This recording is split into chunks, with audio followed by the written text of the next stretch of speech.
नमस्कार साथियों, स्वागत है आप सभी का एक बार फिर से आपके अपने स्टडी चैनल एग्ज़ाम ज्ञान मंत्रा में। तो साथियों, मैं अर्पित द्विवेदी आज आप सभी के सामने यूपी पुलिस भर्ती 2024 का भी जो अपना 31 तारीख को एग्ज़ाम संपन्न हुआ है। टोटल 5 दिन पेपर चला, 10 शिफ्टों में एग्ज़ाम अपना कंडक्ट हुआ है। तो एक्सपेक्टेड कट ऑफ आपकी इसकी क्या जा सकती है, इसके बारे में डिटेल में हम लोग चर्चा इस वीडियो में करने वाले हैं।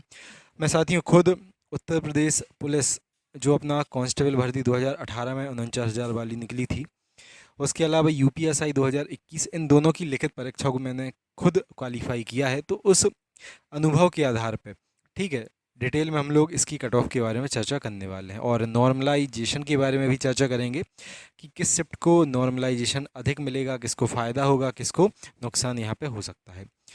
जैसा कि मैंने आपको बताया, ये मेरा यूपी कांस्टेबल 2018 का डीबीपीएसटी का, ठीक है, ये लेटर है, ठीक है, कॉल लेटर जिसको हम लोग कहते हैं, एक प्रवेश पत्र आप जिसको कह सकते हैं।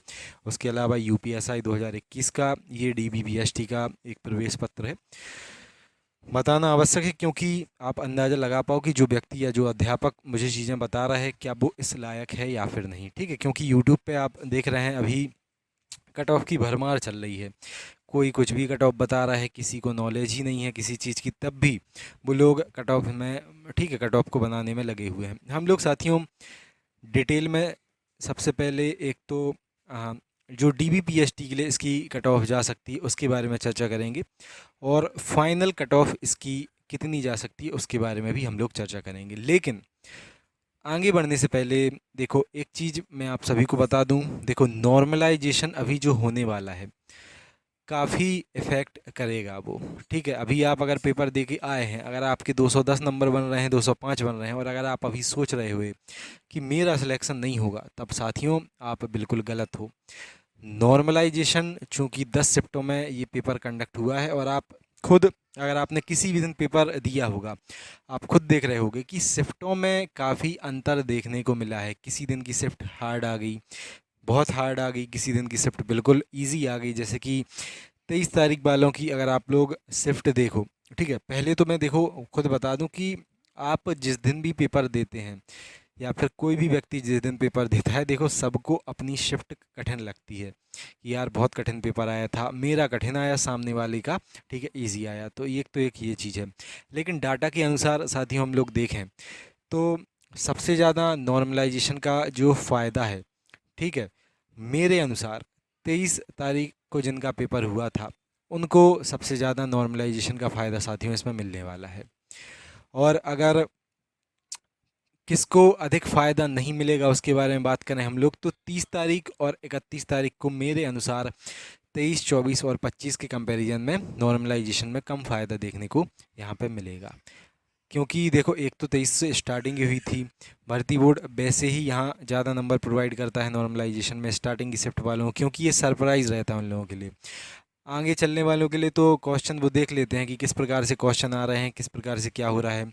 तो ये जो पहली शिफ्टें होती हैं साथियों, इनके छात्र वैसे ही उतने क्वेश्चन अटेम्प्ट नहीं कर पाते हैं। नॉर्मलाइजेशन में ऐसा नहीं है, ठीक है, कि आ, बहुत अधिक नंबर अगर किसी शिफ्ट को मिल गए तब उसको कठिन मान लिया जाएगा या फिर आसान मान लिया जाएगा। एक औसत मान के, ठीक है, नॉर्मलाइजेशन को फिर किया जाता है कि इस शिफ्ट का इतना औसत है, उस शिफ्ट का इतना औसत है। तो उसके अकॉर्डिंग मैंने ये सारी चीज़ें आपको बताई हैं। 23 को मेरे अकॉर्डिंग ज़्यादा फ़ायदा यहाँ पे मिलने वाला है, और 30, 31 को, 23 के 24, 25 के कंपैरिजन में कम यहाँ पे नॉर्मलाइजेशन में फ़ायदा देखने को मिलेगा। अब एक हम लोग एक्सपेक्टेड कट ऑफ के बारे में चर्चा करने वाले हैं साथियों, जो कि आपका डॉक्यूमेंट वेरिफिकेशन और फिजिकल स्टैंडर्ड टेस्ट जो आपकी रनिंग है इसके लिए देखने को मिल सकती है। और साथियों ये आपकी जो मैं कट ऑफ बता रहा हूँ, ये आफ्टर नॉर्मलाइजेशन में आप सभी को बता रहा हूँ, यानी कि ये रॉ मार्क नहीं है। आपके जितने भी रॉ मार्क हैं उसमें 10 से 15 नंबर जोड़ के ही आप ये कट ऑफ यहाँ वाली देखना। 300 में से 205, 210 आपको यहाँ देखने को कम लग रही है, लेकिन जब आप आपने पेपर का लेवल देखा होगा, पेपर बहुत अच्छे लेवल का साथियों पूछा जा रहा था। मैक्सिमम जो लोगों के क्वेश्चन गलत हुए हैं वो हुए हैं हिंदी में और जीएस में, ठीक है। और ये भी है डीबीपीएसटी के लिए कि लगभग 60,200 आपकी भर्तियां हैं, इसके सापेक्ष लगभग मेरे अनुसार 1 लाख से लेकर, ठीक है, 1,20,000, ठीक है, लगभग इतने छात्र इसका DBPST और बाद में इसका जो PST रहता है, ठीक है, आपकी रनिंग आप जिसको कहते हैं, उसमें पार्टिसिपेट करेंगे। तो आफ्टर नॉर्मलाइजेशन आपके जितने भी रो मार्क हैं ये कट ऑफ आप उसमें 10 से 15 नंबर ऐड करके, ठीक है, देखना 10 से 15 ऐड करके अगर आपके नंबर अनरिजर्व कैटेगरी से आप बिलोंग करते हैं, 205 से लेके 210 के बीच में आ रहे हैं, तब मेरे अनुसार तो आप 200% DBPST के लिए आपको कॉल यहाँ पे होने वाला है। ठीक है, OBC के आप छात्र हैं, अगर 200 से लेके 205 नंबर आपके यहाँ पे बन रहे हैं, तब आप आराम से DBPST के लिए आपको कॉल यहाँ पे होने वाला है।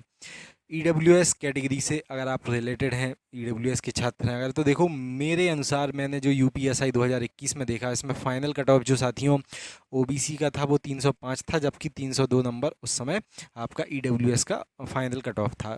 ठीक है, जनरल का उसमें 317 था, तो मैं उसी के अनुसार 2 नंबर यहाँ पे EWS के कम कर रहा हूँ, 198 से लेकर 203 के बीच में DBPST के लिए कॉल आपको हो सकता है आफ्टर नॉर्मलाइजेशन।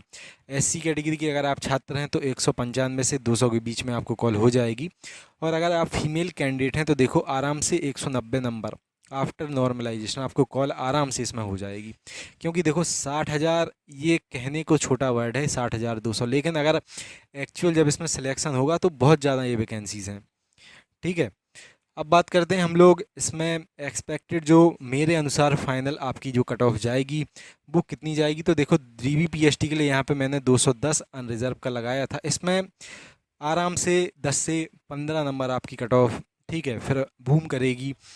अनरिजर्व का लगभग 220 से लेकर 225 के बीच में आपकी final cut off after normalisation. ये नॉर्मलाइजेशन के बाद मैं बार बार इसीलिए कह रहा हूँ क्योंकि आपको 10 से 15 नंबर आपके रो मार्क में जोड़ के यहाँ पे चलना है।